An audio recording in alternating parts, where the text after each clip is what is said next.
कभी कभी कहानी सिर्फ किताबों में नहीं मिलती, वो गांव की मिट्टी में पलती है, एक आंगन में उगती है जहां मां बच्चों को पढ़ाकर खुद थक जाती है और फिर भी एक बेटा उसी आंगन में बैठकर सपना देखता है देश के सबसे कठिन एग्जाम पास करने का। यह कहानी है उत्तराखंड के बागेश्वर जिले के एक ऐसे ही बेटे की जिसका नाम आकाश कुमार है, जिसने ना कोई कोचिंग की ना कोई बड़ा शहर देखा, लेकिन लगातार दूसरी बार यूजीसी नेट और पीएचडी जैसी कठिन परीक्षाएं पास कर यह साबित कर दिया कि अगर इरादे बुलंद हो तो सीमाएं नहीं सिर्फ मंजिलें दिखती हैं।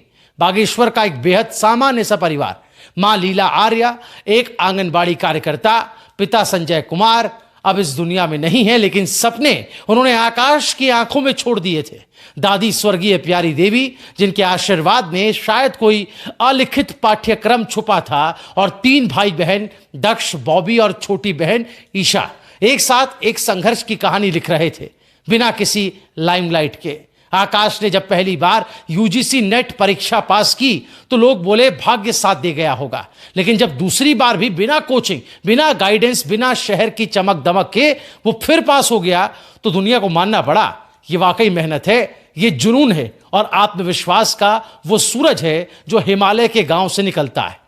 क्या आप सोच सकते हैं एक ऐसे परिवार में जहां हर महीने का खर्च भी तोल तोल कर चलता है, वहां का बेटा दिन रात किताबों से भिड़े, अकेले सिर्फ आत्मबल के सहारे देश के सबसे कठिन शिक्षकीय मानकों की परीक्षा पास कर दे। यह सिर्फ उपलब्धि नहीं दोस्तों, यह उम्मीद है हर उस युवा के लिए जो सोचता है कि संसाधन नहीं है तो सपना भी नहीं देख सकते।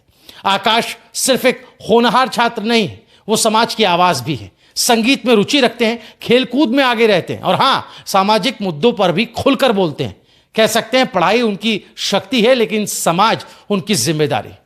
कोई कहेगा ये प्रेरणा की कहानी है, कोई कहेगा ये संघर्ष और सफलता की मिसाल है, लेकिन असल में ये उस नई पीढ़ी का चेहरा है जो शहरों में नहीं गांव की गलियों में उग रही है, जो इंटरनेट नहीं आत्मविश्वास से पढ़ती है, जो कोचिंग नहीं खुद से मुकाबला करती है और फिर जीत जाती है।